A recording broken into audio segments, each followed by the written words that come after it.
The warning signs look all too familiar. Escalating home prices have both buyers and sellers worried that the market is just too good to be true. And we are getting bombarded with the ultimate question, are we in a housing bubble? Let's take a look at 3 key factors to calm fears in this market. I'm Keith with the Walker team of Intero Real Estate, and I'm here to help you get it right. Part 1, housing supply. Last year, home values appreciated an average of 15% across the nation and much higher here in the Bay Area. And with a crazy start to this year, buyers and sellers are worried that home prices are too high and that depreciation is likely to follow. Unlike the housing bubble years of the mid-2000s, the major factor driving up home values is that we're also in a dire inventory shortage. Inventory is historically low, and on top of that, it's been slowly and steadily declining for years now.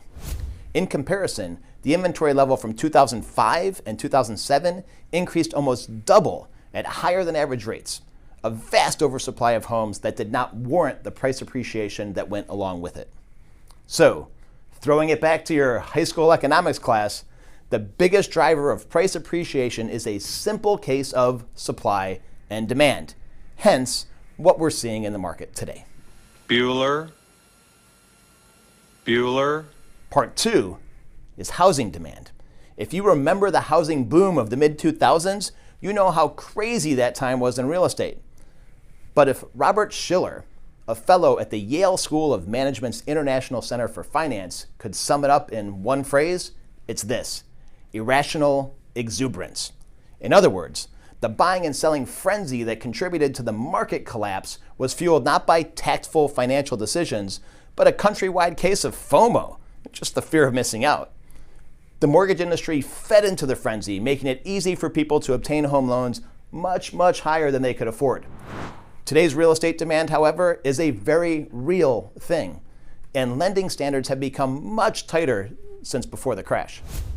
Plus, with escalating rent happening across the U.S., many Americans are opting for the financial stability that homeownership offers. These factors, coupled with low mortgage rates, make purchasing a home today a good financial decision. So not only is the demand very real, it's also very smart. Are you like, enough? My boy's wicked smart. And Part 3, equity. Following the housing and economic crash of 2008, economists, financiers, and real estate industry experts have combed through data to figure out why the entire system crumbled the way it did. Most will agree that one of the biggest pieces of that catastrophic equation came down to this: equity, or in reality, a lack of it. The mid-2000s saw a massive wave of homeowners cashing out the equity in their homes. In short, they were using their homes like ATMs to afford some of the finer things in life. This led to a lot of negative equity situations where the amount someone owed on their home was far more than what their house was worth. Many foreclosures and short sales followed, depreciating home values nationwide. Today is a much different equity picture. Cash out refinance volume over the last 3 years is less than a third of what it was compared to the 3 years before the crash.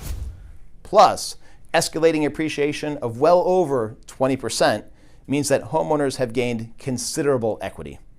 As prices continue to rise, equity will too. This positive equity perspective puts the current housing market in a much stronger place, minimizing risk of foreclosure and stabilizing home values across the U.S.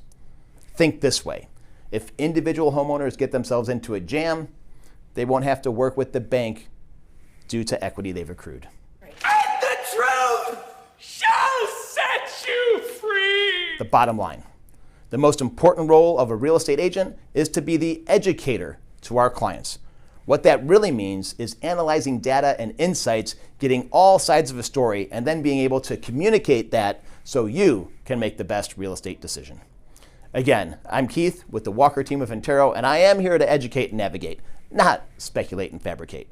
We have our finger on the pulse of the market, making us proactive and not reactive.